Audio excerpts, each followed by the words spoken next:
और सबसे बड़ी बात ये इसमें सबसे बड़ी खबर ये है कि राष्ट्रपति बाइडेन ने भारत की यूनाइटेड नेशन सिक्योरिटी काउंसिल संयुक्त राष्ट्र सुरक्षा परिषद में परमानेंट सदस्यता के लिए भी समर्थन की बात कह दी है। किशोर, ये अमेरिका का पुराना स्टैंड है, या अमेरिका का नहीं, जो भी G7 के ज्यादातर देश हैं उनका ये स्टैंड है, भारत का समर्थन करते हैं। जो भारत की राह में रोड़ा है, वो रोड़ा है आपका पड़ोसी चीन। वो रोड़ा अटकाता है कि ये ना बने ये माफ कीजिएगा यूएन सिक्योरिटी काउंसिल के परमानेंट मेंबर। लेकिन अमेरिका ने समर्थन किया और खासकर ये मैसेज दिया है जो बाइडेन ने इस बैठक से। एक तो ज्वाइंट स्टेटमेंट 29 बिंदुओं का था, चंद्रयान और तमाम चीजों पे भारत को बधाई दी है, G20 में भारत के नेतृत्व की तारीफ की है, और कितनी बड़ी कूटनीतिक एकता का संदेश चीन को खास कर दिया गया। इस क्वाड पे बात हुई है। ये चीन, देखिए इस पूरे G20 में घूम फिर के एक बहुत बड़ा फैक्टर चीन है, शी जिनपिंग का नाम। क्योंकि चीन, किशोर कह रहा हूँ, चीन वहां भी पहुंच जाता है जहां जरूरत नहीं है। जैसे यूक्रेन के मसले पे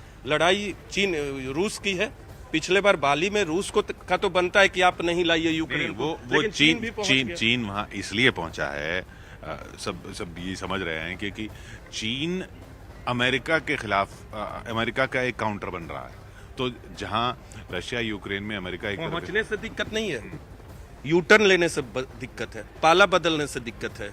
विदेश मंत्री ने साफ कहा था कि दो राष्ट्र ऐसे हैं। रूस का तो बनता है कि आप यूक्रेन की बात G20 के कम्युनिक में मत कीजिए, लेकिन चीन बदल गया, ये सबसे बड़ा सवाल है। और चीन ही महत्वपूर्ण रोड़ा अटका रहा है। और यही नहीं, सिर्फ यूक्रेन के मसले पर ही नहीं, भारत के तमाम जो मसले हैं उस पर चीन की तरफ से पेंच फंसाया जा रहा है। संदीप, अगर हम लोग बात करें कि दोनों के दोनों जो हैं, जो रशिया और चाइना दोनों के दोनों कम्युनिस्ट कंट्रीज हैं, विचारधारा थोड़ी बहुत ऊपर नीचे हो सकती है, लैंड बाउंड्रीज उनकी बहुत ज़्यादा मिलती है, और जितना भी अभी तक उनका अगर ट्रेड की बात करें वो भी पुराना रिलेशनशिप अब भी, हालांकि रशिया की बहुत सारी ज़मीन उसने भी दबा रखी है। ऐसा नहीं है कि जो मैप वाला इशू हुआ उसमें भी ये बात कही जा रही थी कि सिर्फ हम ही लोगों ने ऑब्जेक्शन नहीं किया, बाकी लोगों ने भी ऑब्जेक्शन किया जिन की ज़मीन उन्होंने हड़प रखी है। लेकिन उसकी एक मजबूरी है कि एक पड़ोसी होने के नाते उसके साथ रिश्ते ठीक रखने होंगे। आपको याद होगा कि किस तरीके से, देखिए वो रूस की मजबूरी। अब पॉइंट ये है कि अमेरिका जो है वो जब ये रशिया यूक्रेन वॉर होती है तो एक काउंटर बैलेंस भी तो अमेरिका ही नहीं, ये पूरा G7 और पूरे जो विकसित देश हैं, ये वेस्टर्न कंट्रीज जो हैं, पश्चिमी देश जो हैं, जो यूक्रेन के साथ खड़े हैं इस वक्त, या नेटो कह लीजिए, और नेटो के अलावा तो वो एक काउंटर बैलेंस ढूंढ रहे हैं, और वो काउंटर बैलेंस इंडिया में मिल रहा है, दिख रहा है, और ये एक हमारे को एक गोल्डन अपॉर्चुनिटी एक तरह से देता है।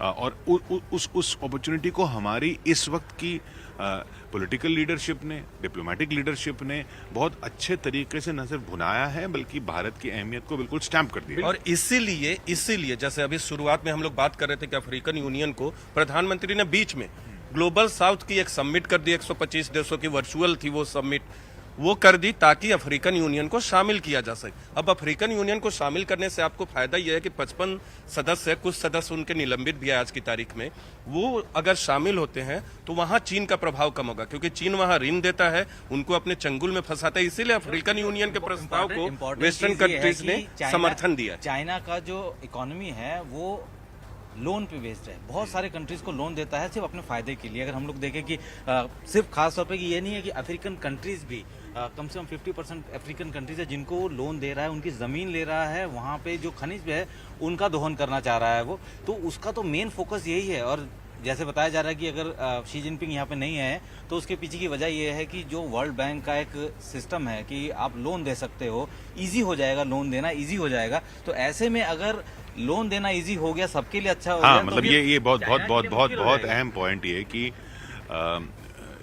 कई देशों के लिए वर्ल्ड बैंक और आईएमएफ बने इसलिए थे कि जो देश आर्थिक तौर पे मुश्किल में है उसको उबारा जाए। और इसीलिए सुधार की बात हो रही है कि आसानी से अगर गरीब देशों को लोन मिल जाएगा तो वो चीन के पास नहीं जाएंगे। और इसीलिए अगर अफ्रीकन यूनियन शामिल हो जाएगा यूरोपियन इसमें G20 में तो वो अपनी बात रख सकेंगे। और अगर भारत उसमें पहल करके उनको शामिल करवा लेता है, जिसमें वेस्टर्न कंट्रीज का समर्थन भी है, तो भारत की पहुंच दुनिया में और ताकत उसकी अधिक हो जाएगी दुनिया के। मतलब ये वर्ल्ड बैंक, आईएमएफ और इनसे अगर पैसा मिलना, ऋण मिलना आसान हो जाए छोटे देशों के लिए, तो वो चीन जैसे देशों के लिए निर्भर न रहे, उनकी श्रीलंका जैसी हालत ना हो।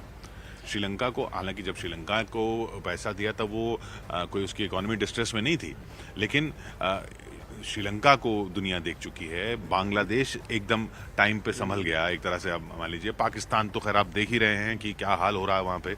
ये और अफ्रीका में कई देश हैं, अफ्रीका में कई देश हैं जो इतने डिपेंडेंट हो गए चीन के इस आसान लोन पे। तो एक तरह से दुनिया का साहूकार सा बन गया वो। और वो साहूकार बन के जिस तरीके से साहूकार आसानी से पैसा देते थे, टाइम तो दे देता है। और उसके बिल्कुल चीन का जो उदाहरण है वो बिल्कुल चीनी ऐप वाला ही उदाहरण है कि जिस तरीके से उन्होंने यहाँ पर अपना जाल फैलाया था। जो लोन वाले ऐप थे, लोन लेने लगे थे कि वो आम लोगों को जैसे लोन दे रहे हैं वैसे ये देशों को दे रहा है। और उस समय आपको कोई उनका डॉक्यूमेंट नहीं सबसे बड़ा प्रोजेक्ट है दुनिया में। जैसे देश में तो आप अपने देश के लिए प्रोजेक्ट बनाते हैं, दुनिया में प्रभाव स्थापित करने के लिए आप प्रोजेक्ट उनका सबसे बड़ा प्रोजेक्ट है one belt one road initiative, जिसके तहत 90 से अधिक देशों को उन्होंने ऋण दिया है। और अगर अफ्रीकन यूनियन के देश शामिल होते हैं, वर्ल्ड बैंक IMF में सुधार होता है, तो उस इनिशिएटिव पे हमला है। इसीलिए चीन नहीं चाहता कि अफ्रीकन यूनियन भी शामिल हो और वर्ल्ड बैंक और IMF में सुधार हो। तो चीन की बात हो गई किशोर। अगर चलिए अब चीन से हम अब आगे बढ़ते हैं। अच्छा, हमने